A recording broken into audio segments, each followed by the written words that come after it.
Imagine your country is going through a huge political crisis. You have a new leader and several states have new governments. To add to this, not only is your country facing political crisis, but also economical, health, and defense. And then, the worst thing that could ever happen happens. The coronavirus hits Malaysia. Malaysia was in some serious trouble. But don't you ever underestimate the power of Malaysians.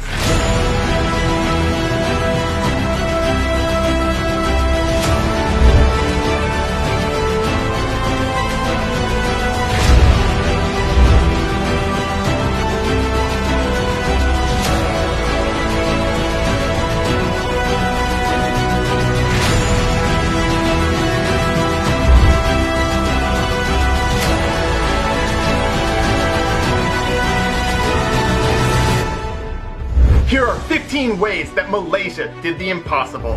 Number 15, donations and volunteer organizations.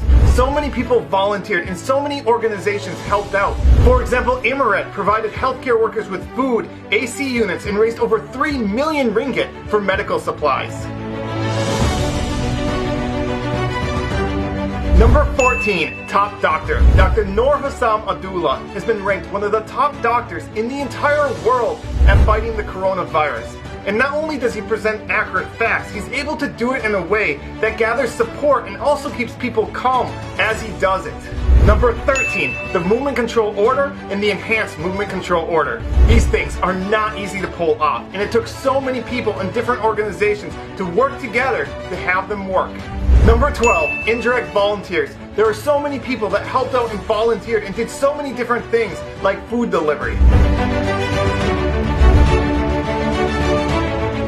Number 11, building temporary hospitals. Malaysia was able to build temporary hospitals very efficiently and quickly. For example, the largest agro park in Asia was able to be built into a hospital in 3 days. Number 10, the Tublai cluster. The Tublai cluster complied with any order from MOH, and they never complained even though they had to wait long hours in the heat.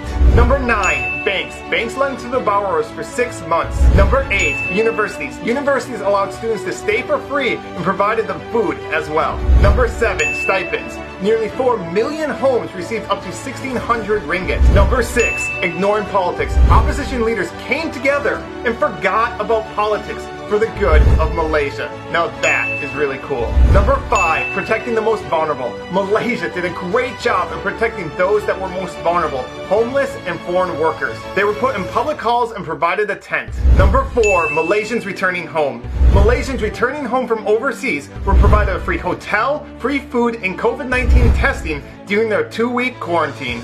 Number 3, respect for frontline workers. I've never seen so much respect and love for frontline workers. It was so beautiful to see all the support Malaysians gave to the frontline workers. Number 2, fixing the PPE shortage for frontline workers. At the beginning of the crisis, there wasn't enough PPE for all the frontline workers, and so Malaysians took it onto themselves. For example, a fashion designer realized she had a skill set that could be very valuable, and so she took the initiative to organize an entire team to make PPE.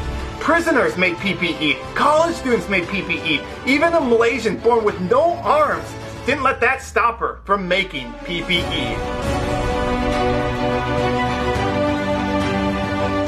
And number 1, most important, is teamwork. It didn't matter if you were a celebrity or an average person. It didn't matter your social status. It didn't matter your gender, your religion, your ethnicity.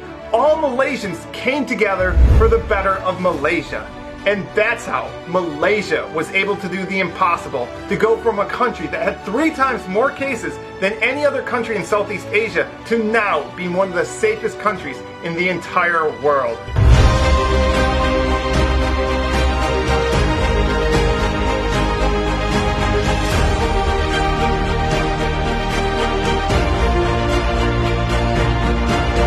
And lastly, I'd like to thank all the Malaysians that helped make this video possible. So many of you wrote to me, sent me videos and pictures, and specifically Pacific Baku, who's a motorcycle rider, let me take lots of his footage, along with Q Productions, who took beautiful drone shots. And you can find links to their channels in the description. So thank you to all of you who helped make this video possible.